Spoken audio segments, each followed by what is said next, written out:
something like.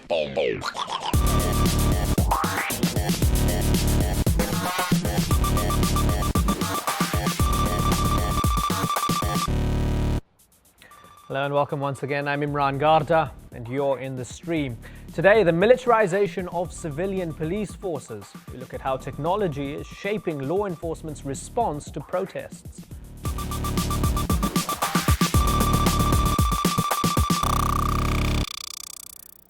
Our digital producer, Ahmed Shihabuddin, is here, as always, looking out for your live feedback during the show. Hi, Ahmed. Hi, Imran. And joining Ahmed on the orange couch is Alex Vitale. He's an associate professor of sociology at Brooklyn College, where he studies the policing of protests, among other things. Alex, welcome to the stream. We're going to hear from you in just a bit, but just to say, good to have you on the orange couch. Glad to be on the couch. Yeah, and you've been telling us that you watch the show, so it's great. We have one more viewer.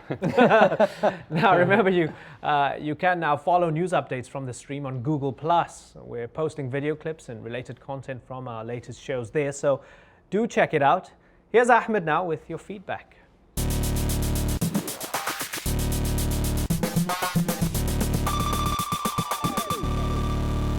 So this is usually the part of the show where we feature stories you are sharing with us. But today is our last live show of 2011, and we want you to send us a video answering this question. When you look back at 2011, what story will you remember most? And looking forward to the new year, what is one change you hope 2012 will bring? It's easy to do. Visit our website at stream.aljazeera.com and look for the button right here at the bottom right, and then follow the directions. Here are a few responses to give you a sense of what we're looking for. Hi, my name is Chenya and I'm Nigerian. I remember 2011 as a year where the whole world connected and communicated like never before. Hi, I'm Ben from New York, and I hope that in 2012 the U.S. Congress will kill the Stop Online Piracy Act so the internet can stay free. I'm Liz from Mexico, and what I remember about 2011 was how the Mexican drug war affected my country.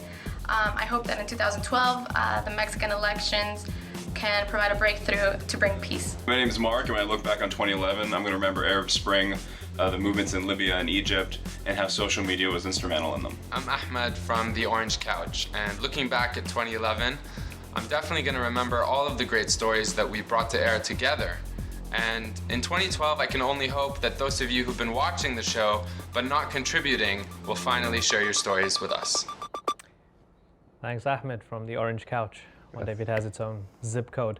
Now, directed energy beams, sonic cannons, blinding lasers, they sound like weapons from a video game, but they could become the regular arsenal for civilian police forces.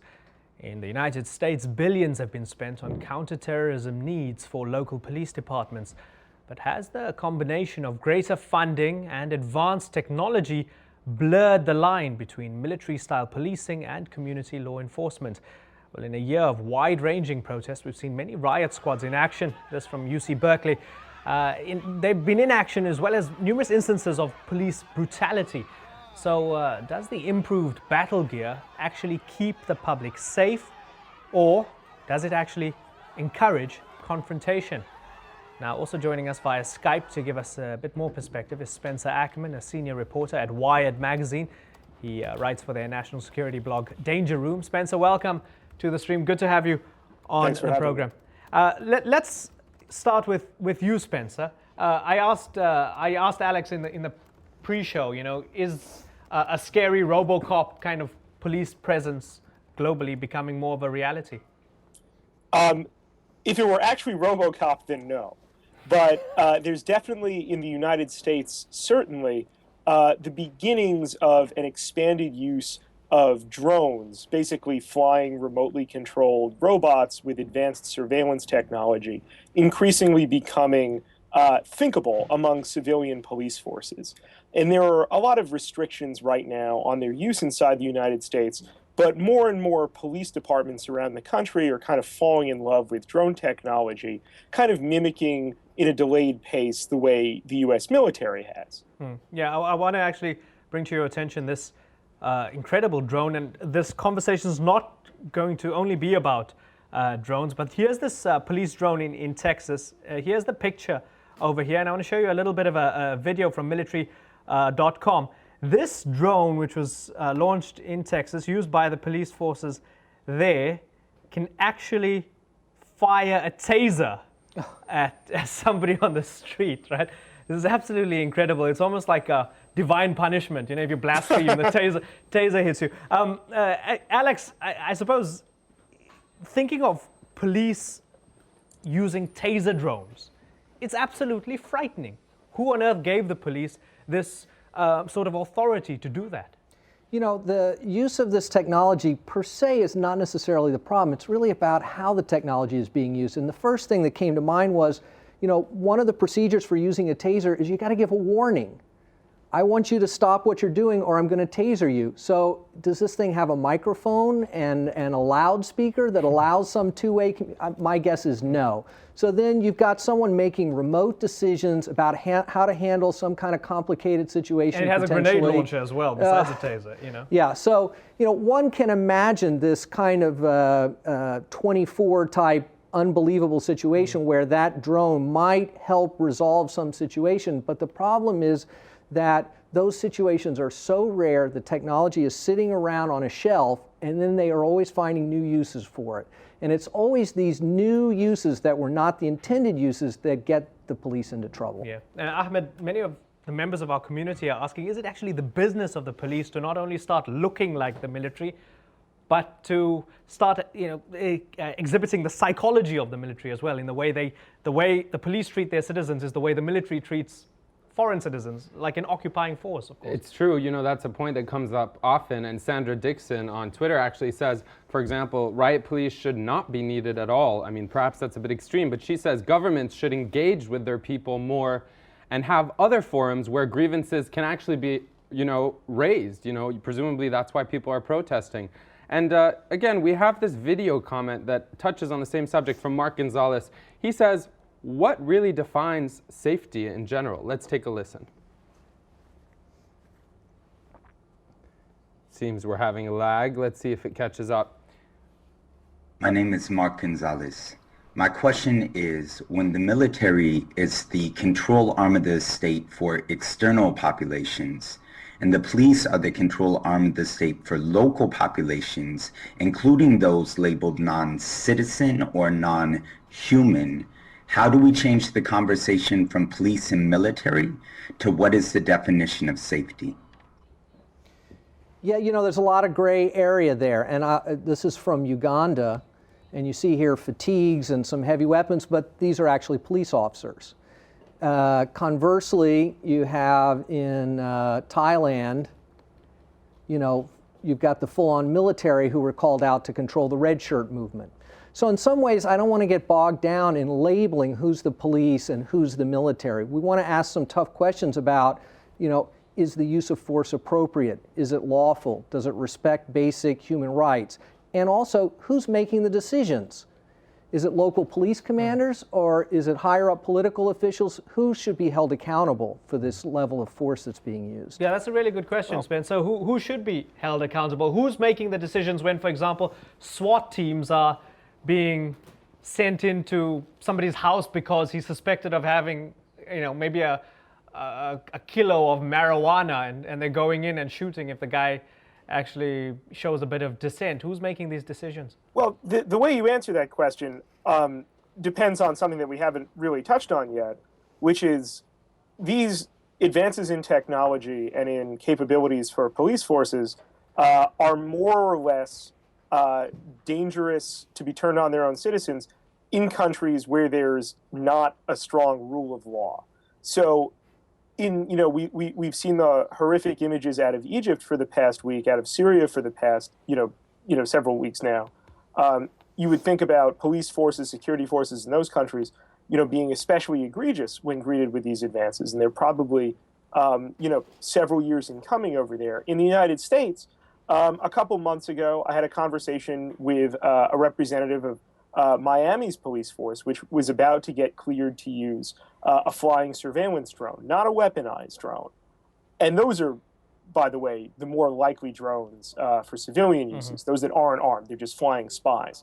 And what he told me was that the practical application of these things would be for if you've got a situation where someone has taken hostages and is in, a compound that's hard to defend, and SWAT teams aren't, easily penetrable. What you would want to do is fly this thing above the circumstance, get a picture of the situation, and beam it back down in real time with real-time video to a ground control station. It would be the equivalent of seeing over the next hill. And that's an important, you could see, power for police to use that just augments existing powers. When you start talking about, 24/7 surveillance, that's something quite different. Yeah. They have this ring of steel in London and with the CCTV everywhere, and they're developing that in New York as well.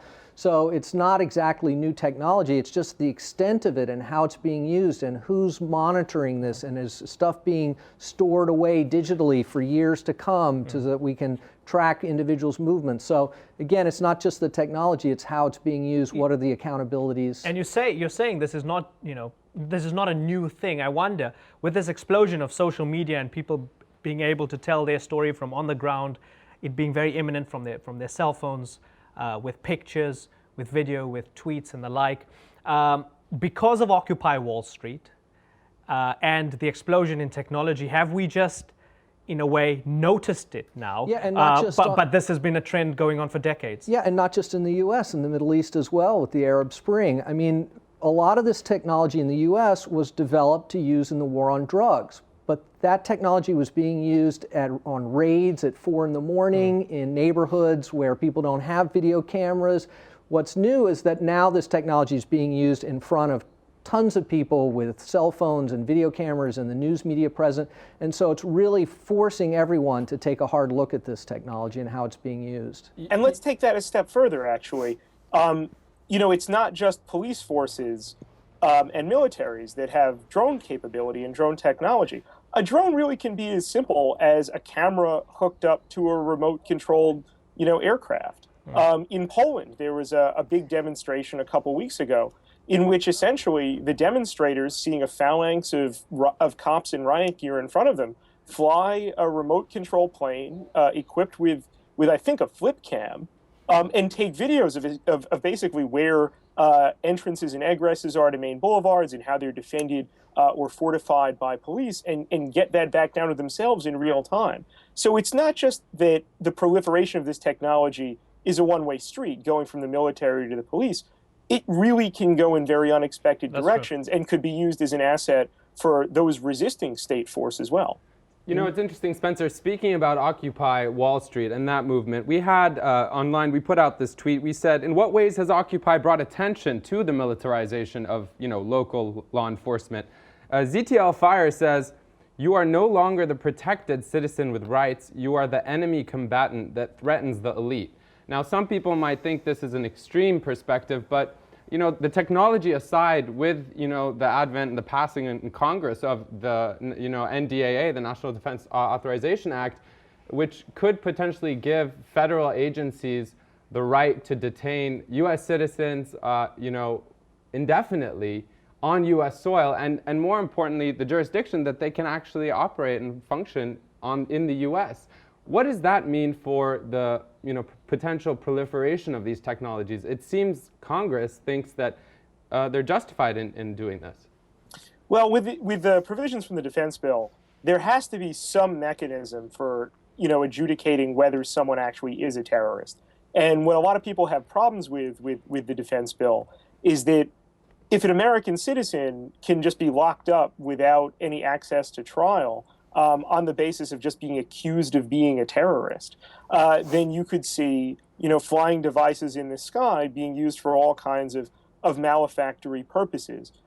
This is back to where the question really turns on how strong the rule of law is in a given country. There are some people who really hate the defense bill, but think that no administration is going to be reckless enough to test its extreme interpretations of it in court, because then that could sort of undo the whole ball of yarn. Right. So, the question really does become, like your other guest was saying, how is this used? What are the safeguards, and who ultimately is accountable for using it? Right. I just want to go to a quick tweet that's kind of trying to bring in the devil's advocate approach here. Nick Kish saying, we first have to define what military grade is. Would we rather have, for example, ill-equipped SWAT officers when serious threats do arise? You know, if I could just jump in, you know, I think it's not, again, it's not the equipment, it's how it's being used. So yeah, we want our SWAT officers to be well equipped. And so I've got this image here from the Tampa police. They've got an armored personnel carrier. Okay, one could imagine in an armed hostage situation or something, you want to have that technology available, but they're rolling it by 25 Occupy Tampa protesters. Right. So what possible legitimate use does that have other than intimidation? But in terms of military grade, defining what military grade is, I understand because several weeks ago an op-ed ran that you wrote, and here is the diagram documenting since 1968, you know, how riot police essentially, what kind of gear they have. So would you classify all three of these in 1968 on the left, perhaps, you know, the least amount of riot gear, then 1995, and now in 2011, you see that he looks like RoboCop. Yeah, well, the middle is really the least intensive, trying to rely on communication. And Chi Birmingham and I put this together for the Times, and clearly we've gone to this far extreme on the right. But not every police department is using this technology, is taking this approach. There are alternatives. Some people are trying to use communication and a soft hat approach. I have this little clip here from St. Louis where it's a confrontational seeming situation, but the police realize that really these are just people demonstrating, and even though they're making arrests, they don't need the riot gear, they don't need the heavy weapons. So yes, some departments are using this military technology. They're getting support from the federal government for purchasing it, but it's not the only way to go. Yeah, Spencer, I want to talk a little bit more about the psychological dynamic here and the psychology of this military-style thinking amongst local police, particularly after traumatic events, geopolitical events that affected a nation. Using the example of John Charles de Menezes in London in 2005, very soon after the London 7/7 train and bus bombings, you had this innocent Brazilian minding his own business, taking the metro in London. Somebody tagged him as a possible suspect. He was running to catch a train, and because the London police had used this, I think it was called Operation Kratos training with both Israeli special forces and Sri Lankan special forces in the aftermath of 9/11. They'd done this type of training to avert the threat of a suicide bomber. Their mission was quite clear. Once they had identified him as a possible suspect and that he might actually possibly bomb the train, they offloaded a couple of rounds straight into his head before even apprehending him. And afterwards, they found the guy had nothing on him. He was just trying to catch a train. He was a completely innocent guy. I wonder, as the psychological dynamic unfolds and this trend continues of the militarization of police forces around the world, are we going to see more of these sorts of terrible instances?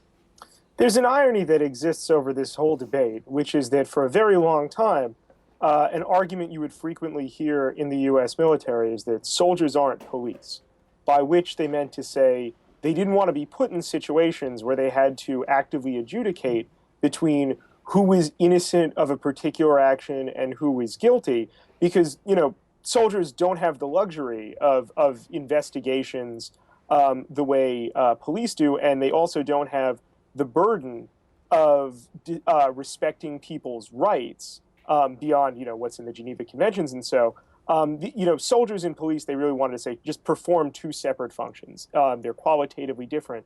And there's a lot of truth to that in traditional ways. Ironically, during the last decade of counterinsurgency warfare in Iraq and Afghanistan, you had schools of thought growing up in the U.S. military saying that actually, if we're actually going to be successful, we need to do a much better job of distinguishing between who's a civilian who needs protection from violence and who's an insurgent who needs to be targeted, and populations that need to be separated from one another so that public order can take hold, which is far more of a traditional police activity more than it is a military one. And at the same time, you're starting to see police sort of in the United States moving in the opposite direction, in which they're far more concerned with preventing an attack rather than investigating a crime after it occurs or stopping one in progress, which are more traditional police activities. Active prevention is more of a military activity. And so you have police forces starting to take the mindset that they're out for preventive treatment for a threat that comes down on American soil. Spencer, so the boundaries really are blurred. Spencer, I want to talk about Iraq and biometrics in a minute, and particularly, your article that had broken the story very recently. But before that, Ahmed's got a final bit of feedback on this particular topic. Yeah, let's just listen into this video question that came in from Ali in Oakland. My name is Ali Glonesk and I'm calling from Oakland, California. I'm curious, given the recent police violence that we've been seeing around the world, whether Mustafa Tamimi targeted by the Israeli army or Oscar Grant are in Oakland, under what situation would we be arming our police forces if we're going to have them at all? And do we really trust them with those weapons? Alex, what do you think of that? Well, she mentioned Oscar Grant, but I think she means Scott Olson, who was the Marine who was hit. Oscar Grant was killed by a transit officer in Oakland who mistakenly used his handgun instead of a taser. At least that's his claim. But I think there are questions about training, of course. Are civilian police really adequately trained to use this technology? But I think it's a much bigger question about command and control, which is who's given the green light for using all this stuff? Yeah. And that's the real problem, I think, is that it's just not necessary in so many of the cases where we see this stuff. Okay, let's change gears now. Wait, Spencer, sorry, I'm gonna pause you there because I want to talk about Iraq. We don't have too much time. I want to change gears and talk about one of your latest articles for Wired.com. Let me try and call this. So much of what the Iraq police the American military was doing in Iraq was criminal investigations, serving warrants, etc. Yeah, so here you have it. The U.S. holds on to Biometrics database of 3 million Iraqis. That's your latest article, Spencer. So the U.S. may be leaving Iraq, but I guess this is not an anthropological study on Iraqi citizens. So why are they holding on to all this biometric data? Because they think that they'll be in situations in other countries. Afghanistan was the example given to me by the military command that's going to hold the database, where they might, be pursuing a subject, or they find a kind of person of interest from the perspective of counterterrorism, and try and run him through local biometric databases, which is to say, take a scan of his iris or his thumbprint.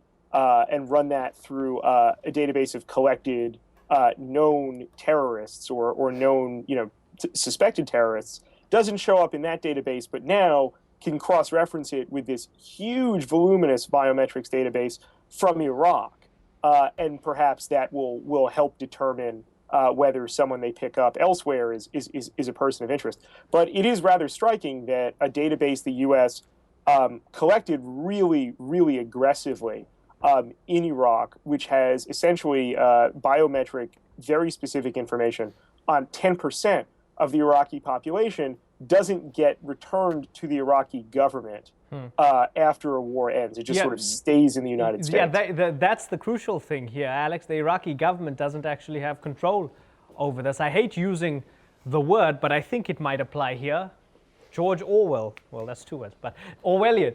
Well, police intelligence has become the key word around the world. And we had a big incident in New York where police are stopping hundreds of thousands of young men on the street every year, taking down their information, and then they were putting it in a database. And finally, through some court efforts and lobbying, the city had to admit that it was unlawful for them to be keeping these massive databases. And so other police departments around the world, though, don't have those same restrictions, and lots of databases are emerging out there, and we don't know what they're going to be used for.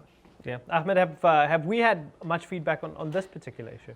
We have had a lot of feedback and lots of scattered people trying to chime in with their personal histories about what's going on in their country with regards to the militarization of police. It's not just happening in the U.S. You're right to point that out. Yeah. Okay. Ahmed, Alex, and Spencer, thanks a lot for joining us in the main show. Do stay with us. We'll continue our discussion on biometric ID in the post show. Next week, we'll broadcast some of our favorite past episodes of the stream, so we won't see you again live until January the 2nd. For now, join us on the post show, stream.aljazeera.com.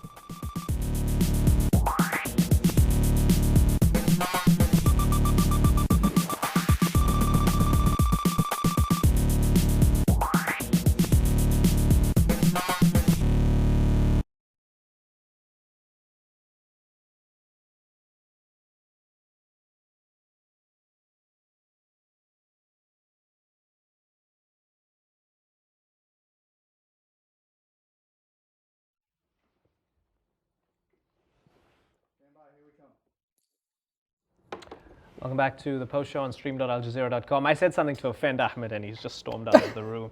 Actually, he has to catch a flight. So he's left us for the post show. We'll continue the discussion with Alex and Spencer for a few more minutes, talking about biometrics and all the possible permutations down the road.